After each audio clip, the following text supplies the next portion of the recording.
So guys, ayun, hindi alam ni Kim na nag-order tayo ng microphone sa online, no? Kasi napakarami na nating microphone. Magagalit yun kapag umorder tayo or malaman niyang umorder na naman tayo ng microphone online. Ako, tignan natin kung anong reaksyon niya.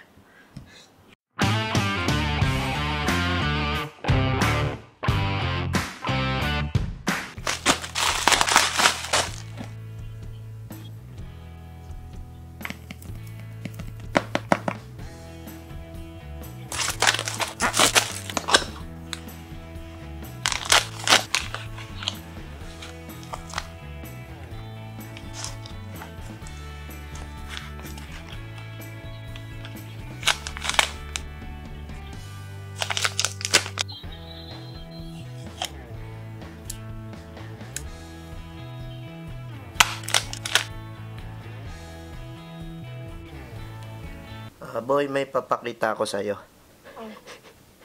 Kamagagalit Tingnan mo. Umili ka? Oo. Ano yan?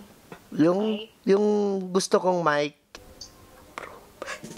So yun guys, titignan natin tong ating biniling DJI mic. Yun, no? Ganda, oh.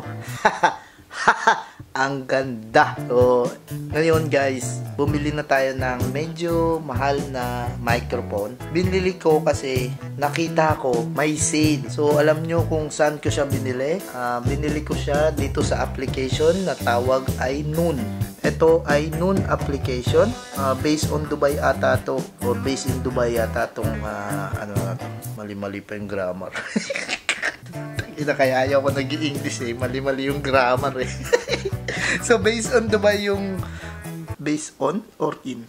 Bahala na. Basta galing sa Dubai yung application na to. So, mostly, itong mga mabibili mo dito ay galing sa Dubai tapos isi-ship nila dito. So, mabilis siya. Bali, umorder ako nung November 21. So, na-receive ko siya after 2 days. So, alam niyo yung presyo niya sa market is around 525 real. Pero, nabili ko siya sa noon, 354 lang, no? So, yun guys. So, from 525 to 354. So, malaking discount na yun, no guys? Si Kim, approve siya na bumili ako ng ganitong microphone kasi maganda ang DJI guys. Tapos, talagang quality. Kasi yung nabili kong mga microphone sa Temo, mga palyado. So, ito guys, maganda naman siya, nagagamit ka sa cellphone. Ang problema, camera nga yung hawak ko, DSLR. So, hindi siya pwede sa may DSLR, sa camera lang talaga. Ang pangalawang, binili ko naman, ito naman, hindi ko rin siya magamit sa cellphone, sa DSLR, sa camera, kasi kapag nilagay ko, meron siyang feedback. Di ko alam kung bakit nagpi-feedback. Benta ko na lang, kaso walang bumibili. So, ang nabili kong ganito, ang presyo nito sa Temo, around 30-40 real. Tapos, ito naman, around 50 real. So, ngayon bumili na tayo ng ating DJI mic na branded. So, ngayon testing na natin kung gaano nga ba kaganda yung sound nitong DJI na to.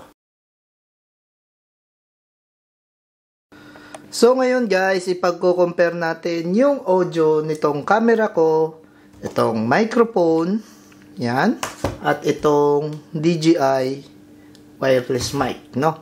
So, ito ngayon yung audio ko nang walang kahit anong microphone. Dito lang yan sa may mismong camera. So, ito naman ngayon guys, ang audio natin na merong camera, sorry, na merong microphone. So, ayan yung audio, kung ano bang pag pinagkaiba ng may mic at saka walang mic. So, ito yun. So, tatry naman natin next yung DJI microphone. So yun guys, nakakonect ng ating DJI dito sa ating camera. So ito yung microphone niya, maliit lang siya. Check natin. Sound check, sound check, sound check.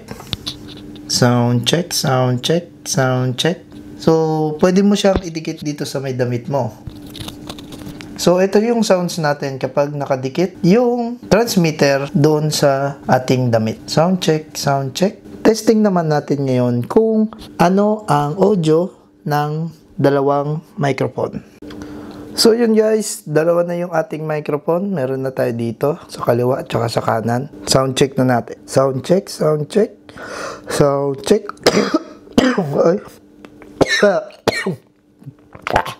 So, yun guys. Na-compare na natin yung mga microphone natin. Walang microphone, with microphone, at saka yung DJI na naka-attach. So ngayon, meron naman tayo ditong isang feature ng DJI Mini. Ang tinatawag nila noise cancellation. So ngayon, ang noise cancellation guys, kapag naka-on na yung yellow dito, tapos naka-on yung green light doon sa both side ng DJI microphone, ang ibig sabihin niyan is naka-noise cancellation. So ngayon, itatry natin yung walang noise cancellation at yung may noise cancellation. Gagamit tayo dito ng electric fan. So titingnan natin kung ano nga bang pinagkakaiba. So yun guys, naka-noise cancellation siya. Tapos itong electric fan natin, malakas yung buga niya. So, may maingay na electric fan, no? Parang blower, ganun. So, ito ngayon, naka-noise cancellation. Ewan ko lang kung maririnig to gamit yung ating microphone. So, yun guys. Tatry naman natin ngayon yung walang noise cancellation. So, ito, naka-open pa yung noise cancellation niya. So, pipindutin lang natin tong power button. Yan. So, itong power button ng isang beses. So, yun guys. Nawala na yung ilaw niya. So, isa na lang yung ilaw niya. It means, hindi na naka-switch on yung noise cancellation. So, maririnig mo na yung mga nagsasalita sa gilid, sa likod, or surroundings. Kasi, naka-switch off na yung noise cancellation. Ngayon, nakabukas yung microphone natin. Ay, yung microphone. Yung electric fan. Ito ngayon, titignan natin kung ano nga ba ang sounds kapag naka-switch off ang noise cancellation. Hello, mic test. Mic test. Hello, mic test. So, ang noise cancellation para sa akin, siguro, pag nagsasalita lang yung tao na gamit yung microphone, hindi niya talaga makukuha yung mga sounds sa paligid mo. So, kung sino lang yung nagsasalita na malapit dito sa microphone, yun lang talaga yung kukunin niyang sounds. So, yun guys. Maganda rin naman. Okay na to. Happy ako ngayon sa nabili ko. DJI Mini Mic 2. Mini mic lang pala. Hindi Mini Mic 2 ha. Walang Mini Mic 2. So, mini lang. So, maganda to kasi minsan kapag nagluluto ako, nagbablog-vlog ako ng luto, pag magsasalita ako, hindi siya naririnig kasi medyo malayo tayo sa camera. Ngayon, meron na tayong microphone, no? Ang ganda, di ba? Oh. Ang ganda. DJI. So, pwede na nating isakbit to habang nagbablog tayo ng luto-luto. Tapos yung camera naka-focus lang doon sa may ating niluluto, no? So, yun lang guys. Titignan na lang natin to next time or next vlog. Siguro magagamit na natin to habang nagluluto. Pero gagamitin pa rin natin mostly itong ating microphone na yon. So ito naman gagamitin natin to sa mga podcast o mga interview. Kaya pag nagpapagupit tayo kay Pops, so meron na tayong microphone. No? Ang ganda! Ayos! So yun guys, ito ngayon yung ating DJI Mic Mini. Yon, meron siyang libreng box. Ay hindi pala box, bag. Pwede mo ditong ilagay yung mga accessories. So, handy siya. Maliit lang siya, guys. So, ngayon, papakita ko ngayon sa inyo kung ano nga ba ang mga nasa loob nitong DJI Mini. So, ayun guys, ang ating bagong DJI Mini. So, meron siyang bag. Ito yung mismong box niya. So, meron siyang Type-C charger. Meron siyang yung parang sa, wind kuno. hindi ko alam tawag doon. I-attach yan dyan sa microphone. So, ito naman, meron siya ditong Type-C adapter. So, pwede mo rin siyang i-connect sa cellphone, hindi lang sa camera. Kunyari ito, i-connect mo siya sa cellphone, ilalagay mo lang tong Type-C dito sa may ating receiver. So, yun guys, papakita ko sa inyo kung anong itsura nito kapag lalagay mo sa cellphone. So, ito siya. Ito yung ating receiver. Tapos, ilalagay mo yung adapter dito. Alright. And then, pwede mo na siyang ilagay sa my cellphone na Type-C rin. Either like this or like this. Yan. Depende naman sa inyo kung paano nyo siya ilalagay sa cellphone. Doon naman tayo sa ating mismong microphone. So, ito guys, didinan mo lang yung power button ng 2 seconds para mamatay. Meron din siyang clip, and then meron din siyang napaka-powerful na magnet. So, sobrang kapit niyan guys, hindi siya basta-basta malalaglag sa damit mo. Tignan mo yung tsura. O, diba? Sobrang kapit niyan guys. Diba? So, sure ka talaga na hindi talaga siya malalaglag ng basta-basta kahit nakadikit lang doon sa damit mo. Kasi napakatibay nitong magnet. Napakalakas ng dikit. O, diba? So, yun guys. Ito naman yung ating cable.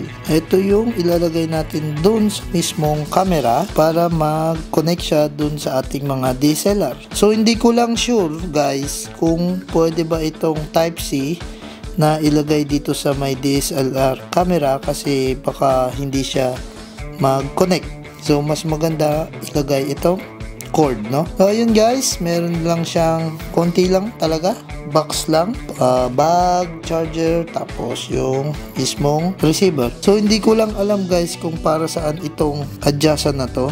So, check ko na lang kung paano nga ba or para saan nga itong adjustan na to. Kasi meron siya ditong -6, -12, meron siya ditong +6 and +12. So, hindi ko lang siya sure kung para saan to.